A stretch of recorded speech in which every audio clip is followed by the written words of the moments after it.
Tila wala ng bukas sa dami ng nag-last minute shopping sa Divisoria, Baclaran at ilang mall sa Metro Manila.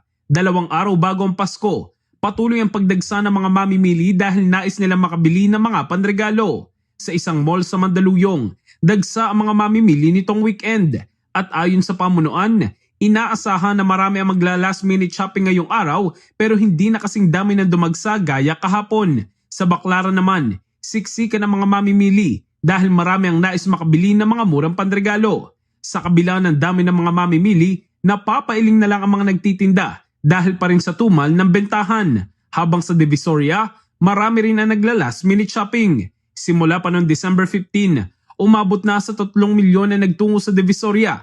Base yan sa datos ng Manila Police District. Inaasahan naman na ngayong araw ay marami pa rin magtutungo sa mga nasabing pamilihan para humabol sa pagbili ng mga regalo at iba pang kailangan sa Pasko.